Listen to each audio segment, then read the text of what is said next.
Bonjour à tous, bon, voilà, nouvelle vidéo. Comme on avait promis, Arthur est venu avec sa nouvelle voiture. Vas-y, à toi Arthur. Salut Manu, on l'avait promis sur la vidéo de la DS4. On vous avait un petit peu teasé sur la vidéo de la DS4. Oui. Voici ma voiture plaisir du week-end. Donc une Alpine A110. Et je dis bien A110, c'est ni une GT ni une ES. Donc c'est une modèle 2022 qui va bientôt avoir un an. Donc voilà. Alors pourquoi la 110 et pas les autres versions? Premièrement, je voulais le châssis originel, le châssis vraiment classique, assez joueur. Elle a un comportement qui est vraiment adorable sur la route. Ça s'inscrit super bien dans les virages et c'est assez joueur. Ça a tendance à survirer un peu, donc c'est pas mal. C'est assez joueur, donc c'est rigolo à conduire. Et puis voilà, je voulais les vrais sièges, on va dire Alpine, dirons-nous. Donc c'est ce qui a fait mon choix entre la GT et la version classique. C'est vrai que les sièges, je les ai vus tout à l'heure, ils sont vraiment jolis. Ils sont vraiment bien travaillés. Une belle finition. Donc là, c'est une voiture que tu as achetée toute neuve il y a quelques mois en fait. Exactement. Donc pour être honnête, je l'ai commandé il y a quasiment un an jour pour jour. Hein. C'était 19 février 2022 et j'en ai pris réception le 25 mai 2022. Donc vraiment, j'ai eu beaucoup de chance. C'était une voiture qui avait une configuration qui était proche de celle que je voulais. Donc j'ai pu modifier à souhait, mais elle avait déjà une place de production assez proche. Donc c'était vraiment une belle opportunité. Donc attendre 3 mois pour avoir une Alpine aujourd'hui, c'est impossible. Oui. Il faut compter entre 8 et 12 mois. Donc j'ai vraiment été très chanceux sur cette opération-là. Donc non, c'est vraiment un très beau jouet, un très beau bijou. Et donc là, niveau option, niveau finition, t'as pris quoi au juste? Alors par rapport à l'Alpine, on va dire classique de base, donc on va dire d'extérieur, je me suis différencié, on va dire des alpinistes. Je suis parti sur le bleu Abyss, donc le bleu vraiment nuit assez profond. Heureusement, il n'y a pas assez de soleil aujourd'hui pour bien voir les reflets, bien voir la profondeur du bleu, mais je voulais vraiment me démarquer un petit peu des autres véhicules qu'on peut croiser. Bon, on en croise quand même quelques-unes, hein, des bleus Abyss, mais un peu moins que le bleu Alpine original. Donc, je suis vraiment parti là-dessus. Après, donc, les jantes Grand Prix, donc, qui sont apparues avec la mise à jour 2022. Elles n'étaient pas disponibles au catalogue avant, elles étaient réservées exclusivement donc à la version Légende GT 2021. Et donc quand j'ai vu qu'elles sont apparues au catalogue, ni une ni deux, j'ai sauté dessus. Ouais, ils sont belles. Et donc voilà, en noir diamanté et puis alu sur l'extérieur, c'est du plus bel effet. Les bitons comme ça, ils sont jolis. Ouais. Et donc tant qu'on est sur la partie, on va dire roues et pneumatiques, donc les freins sur une Alpine A110 classique, on va être sur un disque 296 et là c'est les freins dits haute performance en 320 mm. Donc pour avoir des capacités de freinage encore accrues. Et puis là on voit c'est gravé Alpine, les étriers pareil, Alpine aussi. Donc non, c'est vrai qu'on va le revoir un petit peu partout sur la voiture. Ouais. Il y avait le choix aussi, la possibilité d'avoir des étriers de frein colorés. Mais j'ai préféré jouer, et vous le verrez aussi à l'intérieur, sur une configuration plutôt discrète, dirons-nous, mais qui est du plus bel effet comme on peut le voir. Donc c'est vraiment sympa. Après, pas mal de petits logos qui sont malheureusement en option, mais qui font quand même la différence. Donc tout ça c'est en option, les petits logos comme ça, c'est de l'option. Alors ouais, sur la 110 classique, sur la GT, ils sont en base en chrome, et sur la 110S, ils sont en noir brillant. Ok. Donc chaque version a un petit peu ses spécificités. Et puis bon, Cocorico quand même, hein, c'est le petit drapeau tricolore qu'on a en extérieur, qu'on retrouvera aussi en intérieur sur les portes. Et sur pas mal de petits dispositifs, notamment on va dire la partie caméra de recul. Donc tous les traits sont en bleu, blanc, rouge. C'est vraiment, ils ont vraiment poussé le détail jusqu'au bout, dirons-nous. Jusqu'au bout. C'est vraiment sympa. Et donc motorisation, donc on est sur le 1,8 litre TCE, donc moteur turbo qu'on retrouvera sur la Mégane RS. Donc là ici il est gonflé à 252 chevaux avec 320 Nm de couple. Donc on a une un bon comportement moteur, on a du couple très bas, il commence à 2800 tours jusqu'à 4000 tours. Donc l'avantage des moteurs turbo. Ouais, Et ça, ça c'est vraiment génial.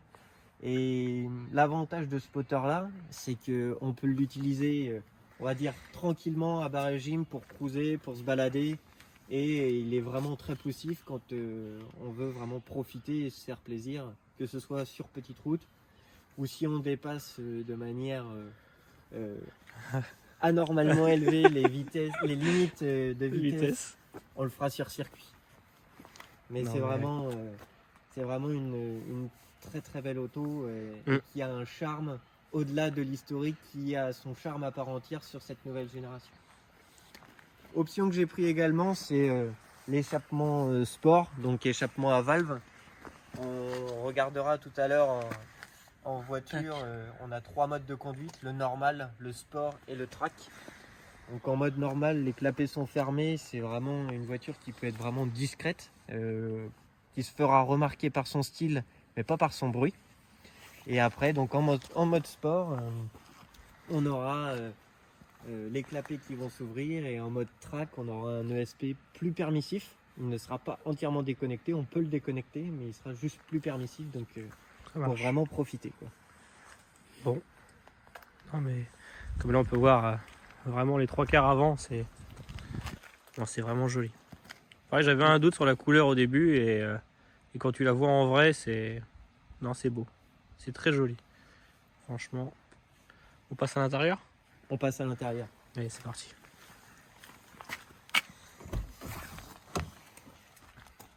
Donc là, pareil, on en prend plein les yeux. Là déjà, regardez rien que les sièges. Les sièges, c'est un truc de malade. On peut voir hein, comment c'est travaillé. Non, c'est vraiment magnifique. On a le Alcantara à cuir, alu. Oh là là là. Bon, par contre, ce que tu me disais, Arthur, là, il n'y a pas vraiment de réglage, juste devant, derrière. Exactement. Alors, c'est aussi pour ça que j'ai passé beaucoup de temps à la configuration et à l'essayer. D'ailleurs, je remercie le centre Alpine Deauville qui m'a fait vraiment confiance sur les essais des différentes Alpines que j'ai pu faire l'année dernière. Et donc là, on est vraiment sur le siège baquet qu'on retrouvera également dans la S.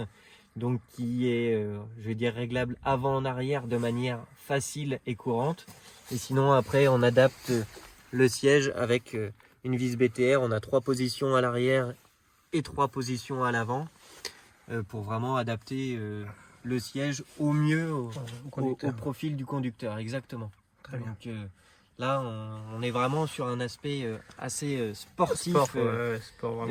De la voiture. Donc le choix a été compliqué, sinon après la version GT a des sièges en 6 voies, donc possibilité avant-arrière, inclinaison du dossier, montée, descente. Il y a quand même beaucoup de possibilités sur une GT si on veut vraiment avoir un véhicule utilisable au quotidien. Alors on le verra, même tu pourras t'en rendre compte Manu au moment de l'essai routier, les sièges baquets restent quand même très confortables. Et on a un super maintien latéral, quoi. Donc sur un petit bolide comme ça, c'est vraiment assez intéressant d'être bien maintenu dans les sièges pour vraiment en profiter, quoi. Donc là pareil, donc là il y a de la peinture de la même couleur intérieur-extérieur au niveau des panneaux de porte. Donc hop, cuir surpiqué noir. Et surpiqué gris clair, on verra comme l'intérieur des sièges, tout le pourtour là qu'on peut voir sur le côté. Et puis après intérieur du volant, et puis donc le petit trait central, le repère des roues droites, quoi. D'accord. Donc là, carbone mat au niveau des bouches de ventilation, au-dessus de la casquette, le compteur, pareil, carbone mat. C'est vraiment une voiture qui a été développée dans la recherche et l'optimisation, on va dire, de la voiture avec un poids des plus légers. Hein. On est sur 1 tonne 100 tout plein fait, donc on est vraiment sur un véhicule ultra léger. Et c'est pour ça que c'est aussi super agile et pas piégeur du tout. Donc c'est vraiment, ça se mène au doigt et à l'œil. C'est vraiment super intéressant à conduire. Donc ils ont vraiment été loin. Là on est sur la console centrale. Ouais. Tout en alu brossé là. Tout en aluminium, donc qui fait partie intégrante du châssis. Donc c'est vrai, c'est vraiment intéressant. C'est un châssis qui a été développé exclusivement, châssis développé exclusivement pour l'Alpine, tout en aluminium. Non, c'est... Donc non, c'est vraiment un petit bijou de technologie. Ouais, c'est très bien fini. Hein. Franchement. Alors, ils ont été chercher loin les quelques grammes qu'ils pouvaient récupérer. Notamment sur tout ce qui va être système audio. Le système audio, on peut le voir dans la porte. Les enceintes sont en fibre de bois, apparentes, pour vraiment gagner du poids par rapport à du plastique. Donc c'est vraiment... C'est pareil, tu le vois jamais ça. Ils ont été chercher les quelques grammes à droite et à gauche pour vraiment optimiser la voiture et avoir à la fois, donc pas forcément un moteur puissant, parce que je l'ai dit, celui-là il fait 252 chevaux, mais le rapport poids-puissance est exceptionnel. Donc c'est vraiment ultra joueur et on se fait plaisir au quotidien. Au quotidien. Tu montrais le petit coffre. Et ben on a même deux coffres. Deux coffres, ouais, mais...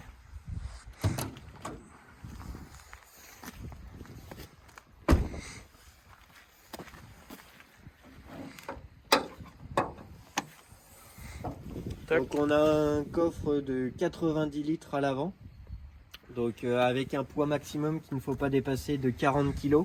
Hein, ouais, donc, mais bon, ça permet très largement de partir oui, pour en des week-end, valises ou que ce soit. S'ils font 40 kg tes valises, c'est que t'amènes un corps, c'est pas possible. Mais voilà, donc on peut vraiment partir en week-end sans problème, même partir une petite semaine. Hein. On n'a que 2 places, donc oui, de toute façon. En couple avec un coffre de 100 litres à l'avant, qui est quand même assez facilement logeable. Et puis ouais, en plus il y a de la place, tu vois, tu peux manœuvrer autour très facilement.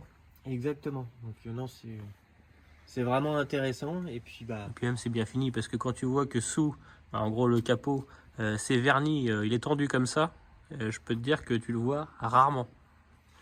En étant du métier, je peux te dire que vernir comme ça sous un capot, c'est pousser le détail vraiment loin. Tout à fait. Et donc, un deuxième coffre à l'arrière.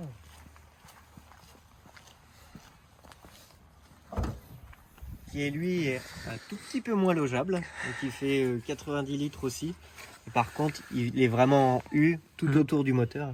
D'ailleurs, tu peux le sentir, on a un léger dégagement de chaleur. Oui. On peut aller faire les courses, mais mettez pas les glaces dans le coffre à l'arrière. Ça pourrait avoir des surprises à l'arrivée, quoi. C'est plus à l'avant qu'à l'arrière si tu dois acheter des glaces. Exactement.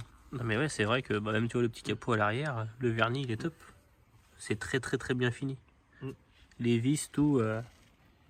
Non, franchement. Et donc, position centrale arrière pour le moteur. Hein, donc, on est vraiment typiquement sur la position moteur qu'on va retrouver chez le concurrent principal de l'Alpine, hein, sur le Cayman. On a 3 vis qui sont juste en dessous dans le coffre. Dans le coffre pour lever la... Qu'on retire et on lève donc le pare-brise arrière. D'accord. Donc on relève le pare-brise arrière et après on peut le voir, hein, on a quelques vis en quart tournant pour retirer le cache moteur. Avec le signe Alpine qui est ici. Ouais. Non, c'est... Même les feux, ils sont vachement... Ouais, les feux sont très travaillés. Ils sont beaux. On a une très jolie signature lumineuse. Et puis la signature iconique à l'avant, hein, les 4 petits feux ronds, on peut le voir maintenant.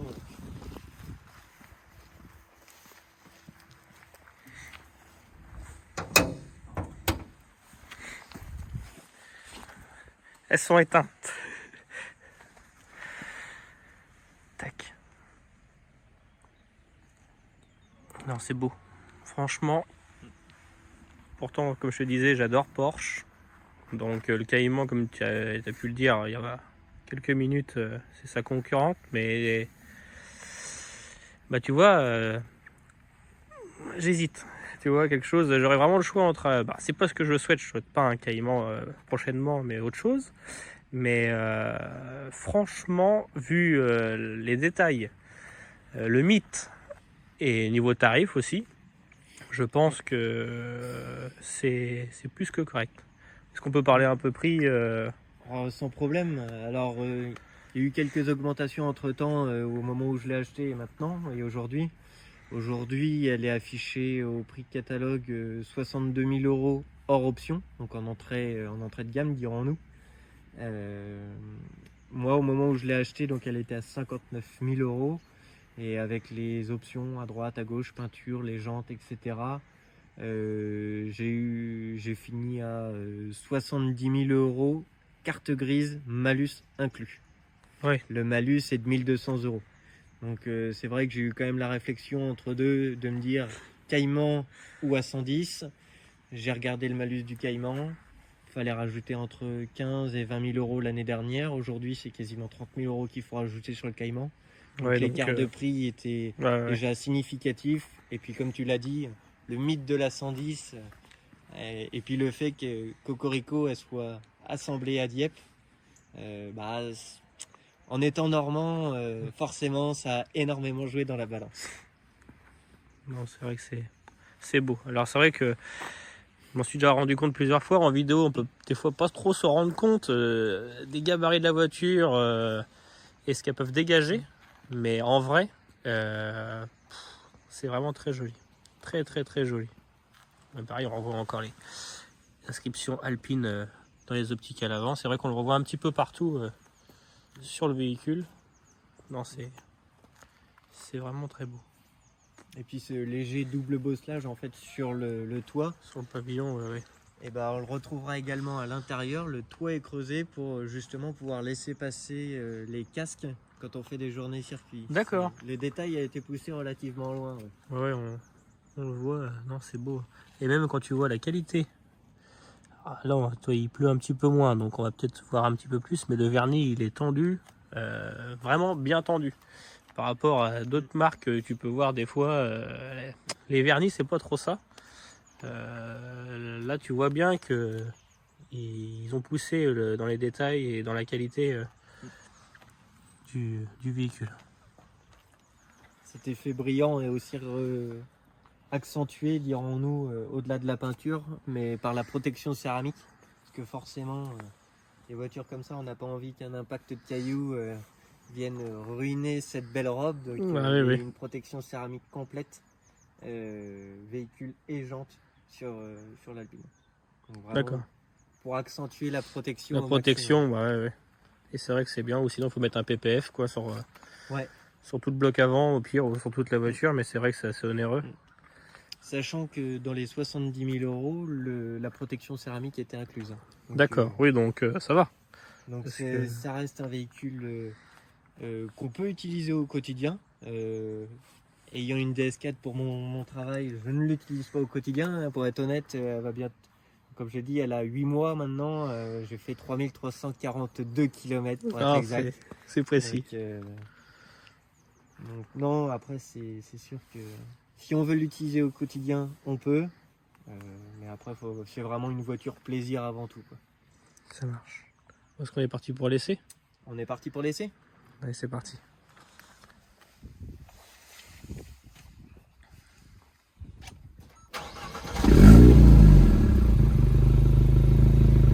Normal. Ouais.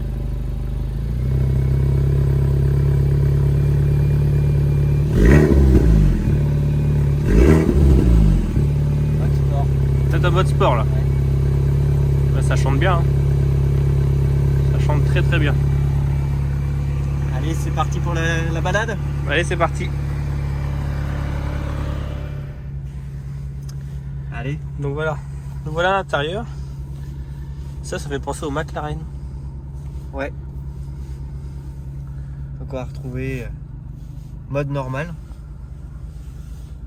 Ok. Sur le tableau de bord, donc On a donc toute la boîte de vitesse qui est affichée et petit drapeau bleu, blanc, rouge qui est également affiché en dessous. Tac. Comme ça. Mode sport, les compteurs changent. Et tu as plus de tours minute. Le ralenti est plus haut, il est à 1000 tours.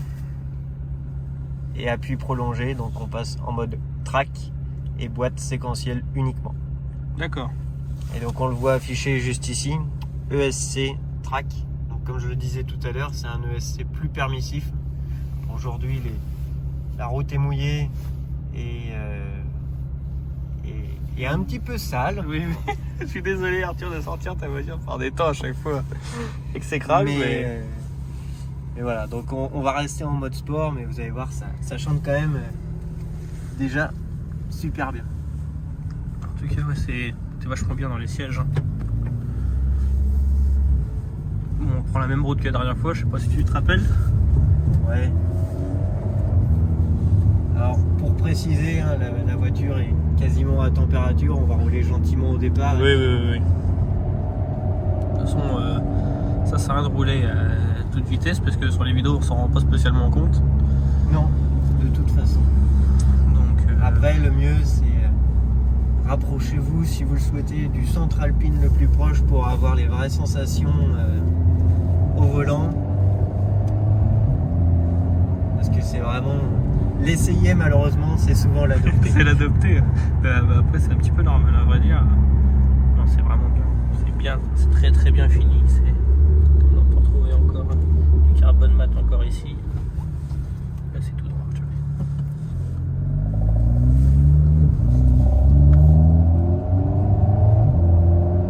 Puis ouais, la boîte a passé une vitesse. On est sur une boîte EDC, donc boîte double embrayage, 7 rapports. Finalement, la même boîte que tu as pu retrouver dans la Mégane il n'y a pas si longtemps que ça. Ouais. Et c'est une boîte pour moi qui est retravaillée tout de même pour l'Alpine. Mais qui est vraiment super agile.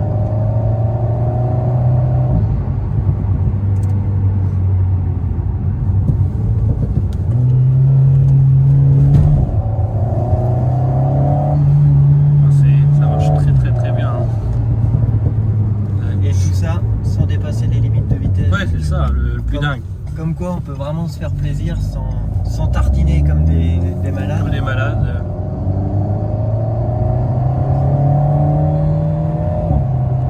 Et ça prouve bien que tu vois, t'es pas obligé d'avoir 600 chevaux pour te faire plaisir. Exactement. Déjà vu que la voiture est beaucoup plus légère, automatiquement, puis le turbo pareil, il pousse d'entrée quoi. Ouais, c'est ça qui est bien. On prendra pas autant de tours qu'un Atmo, mais on pourra vraiment avoir une double utilisation, comme je le disais. On peut vraiment rouler tranquille. Ouais, parce que là, voilà, on peut montrer le compteur. Hein, voilà, 76, 75, c'était 80. Donc, vous voyez, on roule vraiment tranquillement et pourtant on prend vachement de sensations. J'ai déjà fait un road trip jusqu'en Belgique, en sillonnant toute la côte normande et puis la côte du Nord. J'ai été moi-même surpris, consommation moyenne sur mon road trip, bien qu'en me faisant plaisir sur les petites routes, j'étais à 7 litres 1, 7 litres 2. Donc ouais, c'est plus que correct. Ultra raisonnable. Bah oui. Là, gauche, après, forcément, quand on commence à l'utiliser de manière un petit peu plus intensive, un peu plus sportive, on monte vite à des 12-13 litres de moyenne. Mais pour un véhicule sportif, ça reste quand même relativement raisonnable. C'est pas dingue. Hein.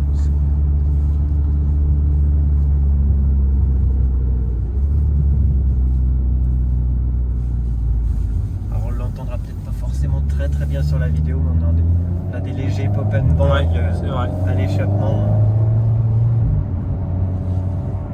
C'est vrai que c'est pas tape-cul, tu vois bien que ça tient bien la route, c'est stable, mais c'est pas tape-cul.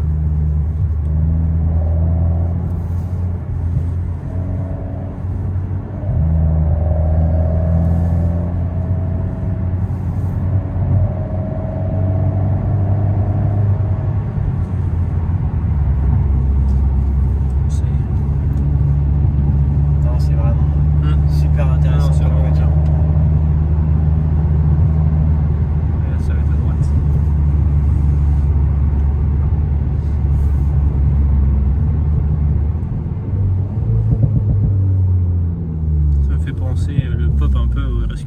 que j'avais, ça faisait un petit peu pareil. Mais ouais, non, c'est vrai que les finitions, on peut voir les lanières et tout. Non, c'est vraiment très bien fini.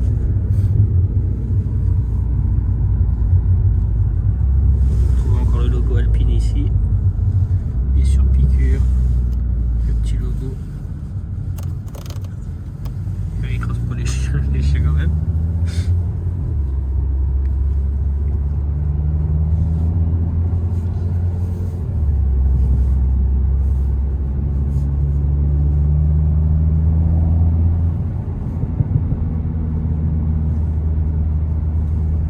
Voilà pour le petit tour. Ouais, mais j'espère qu'en tant que porschiste, ça t'a presque convaincu de repasser en France. Bah, comme je te disais, franchement, je serais sur un caïman. Peut-être. Bon, après là, ce que je voudrais reprendre, c'est un peu plus vraiment radical, on va dire. Donc pour le coup, c'est encore pas comparable, c'est un peu plus, on va dire, ancien Youngtimer, mais c'est vraiment vraiment le blanc rouge jusque c'est vrai que jusque dans les détails. J'avais pas vu. C'est excellent. Bon, et bien voilà Manu. Tac, avec le bouton ici, mais ça c'est vrai que ça fait vraiment penser au McLaren. Vraiment. En tout cas, merci Arthur d'être venu présenter ton Alpine, comme promis, comme tu m'avais promis. Ça a presque... On aurait dû faire ça un peu plus tôt. C'est vrai. Mais bon, les plannings ont fait que, la météo surtout, a fait que aussi. Surtout la météo, parce qu'en ce moment... Et donc voilà, j'espère que cet essai vous aura plu, et puis on se dit à la prochaine. Salut Manu. Salut. Bon les gars et les filles, n'hésitez pas à vous abonner, à commenter aussi, et puis allez laisser un petit pouce bleu, ça fait toujours plaisir. Je vous dis à la prochaine tout le monde. Ciao.